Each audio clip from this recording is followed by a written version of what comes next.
नमस्कार भक्तांनो, महाराष्ट्राच्या पावनभूमीला लाभलेले एक अलौकिक वरदान, 3.5 शक्तिपीठांपैकी एक अत्यंत जागृत आणि मूळ पीठ म्हणजे माहूरगड, जिथे आजही वारा सुटला की आईच्या पदराची जाणीव होते, जिथे डोंगराच्या कडाकडांतून केवळ आणि केवळ भक्तीचा सुवास येतो.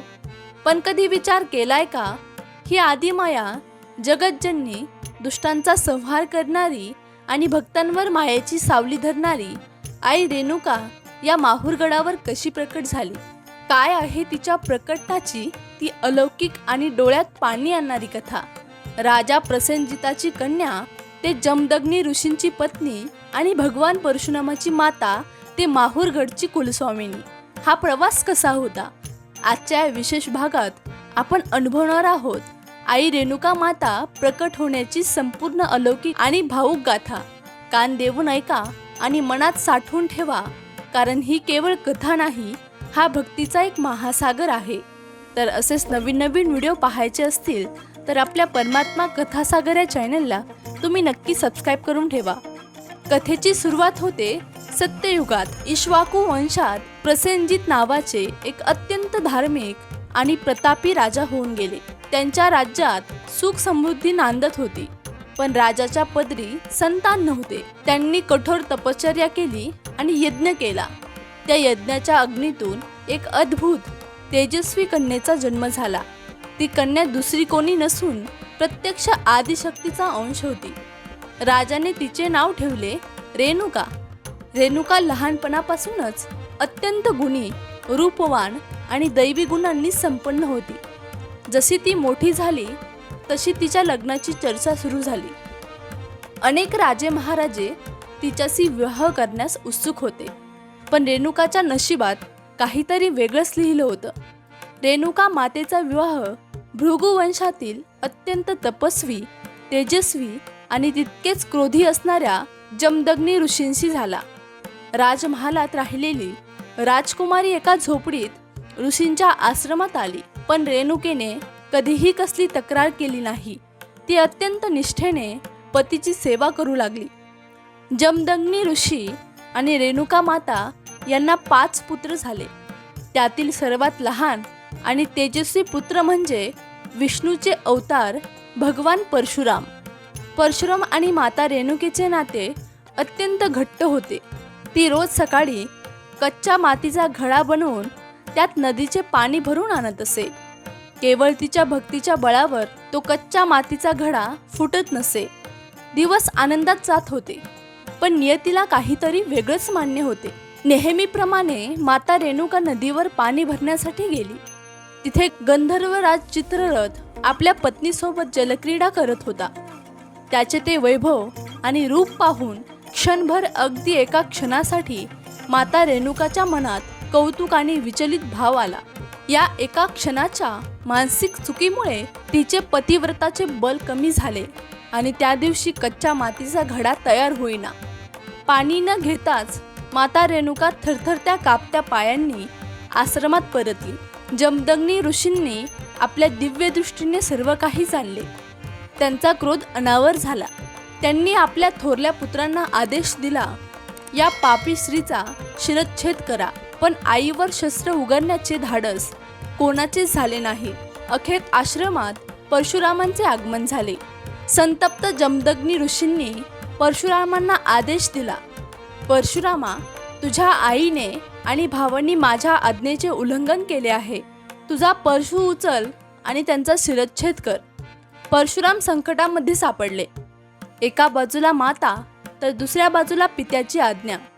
पित्याचा राग शांत केला नाही तर ते संपूर्ण सृष्टी भस्म करतील, हे परशुरामांना ठाऊक होते. अत्यंत जड अंतकरणाने डोळ्यात अश्रू आणून परशुरामांनी आपल्या मातेचा आणि भावांचा शिरच्छेद केला. पुत्राची ही कठोर पितृभक्ती पाहून जमदग्नी ऋषी प्रसन्न झाले. त्यांनी विचारले, माग परशुरामा, तुला काय वर हवा आहे? परशुरामांनी हात जोडले आणि मागितले, पिताश्री, जर तुम्ही माझ्यावरती प्रसन्न असाल तर माझ्या मातेला आणि भावांना पुन्हा जिवंत करा आणि त्यांना आठवू नये की मी त्यांचा शिरच्छेद केला होता. जमदग्नी ऋषींनी तथास्तु म्हटले आणि माता रेणुका पुन्हा जिवंत झाली. परंतु या कथेचा खरा टर्निंग पॉइंट तेव्हा मिळाला जेव्हा अत्यंत क्रूर आणि अहंकारी राजा कार्तवीर्य अर्जुन म्हणजे सहस्रार्जुन जमदग्नी ऋषींच्या आश्रमात आला. ऋषींकडे असणाऱ्या कामधेनू गायीचे चमत्कार पाहून त्यांच्या मनात पाप आले. त्याने ती गाय बळकवण्याचा प्रयत्न केला. ऋषींनी विरोध केला असता सहस्रार्जुनने जमदग्नी ऋषींचा क्रूरपणे वध केला. पतीच्या निधनाने माता रेणुका अत्यंत दुःखी झाली. तिने पतीच्या शवासोबत सती जाण्याचा निर्णय घेतला. जेव्हा परशुरामांना हे समजले तेव्हा त्यांचा क्रोध गगनात मावेनासा झाला.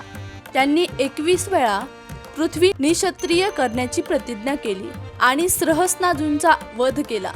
आता वेळ आली होती सती गेलेल्या मातेला पुन्हा पृथ्वीवर आणण्याची. आईच्या विरहाने व्याकुळ झालेले भगवान परशुराम माता रेणुकेचा शोध घेत फिरू लागले. शेवटी ते माहुरगडाच्या पर्वतावर आले. त्यांनी तिथे माता रेणुकेची मनोभावे हाक मारली. आईच्या ममतेला पुत्राची हाक ऐकू आली. तेव्हा या पावन गडावर जमिनीतून माता रेणुका प्रकट झाली. पण परशुराम आनंदाच्या भरात अत्यंत वेगाने तिच्याकडे धावले. आईने सांगितले होते की मी पूर्ण प्रकट होईपर्यंत थांब. पूर्ण पुत्राचा संयम सुटला. परशुरामांना जवळ येताना पाहून आदिशक्ती तिथे स्थिरावली.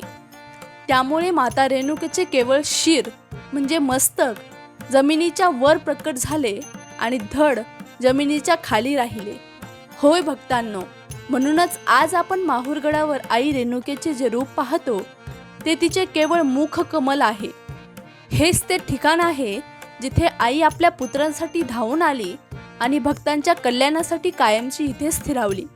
तर अशी आहे ही माहुरगडाची पावन आणि अलौकिक गाथा. एका मातेचे प्रेम, एका पुत्राची भक्ती आणि आदिशक्तीचे अथांग रूप याचे जिवंत प्रतीक म्हणजे माहुरगड. आज गादीवर बसलेली आई रेणुका देवी प्रत्येक भक्ताची हाक ऐकते. जो कोणी श्रद्धेने आणि डोळ्यात अश्रू आणून आईला हाक मारतो त्याचे संकट आई क्षणात दूर करते. तिचे ते तांबूल रसाने लाल झालेले ओठ, तिचे ते विशाल डोळे आणि कपाळावरचे ते भलं मोठं कुंकू, हे रूप एकदा डोळ्यात साठवलं की जन्माचं सार्थक होतं. तर भक्तांनो, जर तुम्हाला आई रेणुका देवीची ही प्रकटनाची कथा मनापासून आवडली असेल तर डोळे बंद करा आणि मनोभावे आईचा जय जयकार करा. तर कमेंटमध्ये नक्कीच सांगा. आजच्या भागात इथेच थांबूया. पुन्हा भेटूया अशा एका पवित्र कथेसह. तोपर्यंत आई रेणुकीची कृपा तुमच्यावर कायम राहो हीच प्रार्थना. धन्यवाद.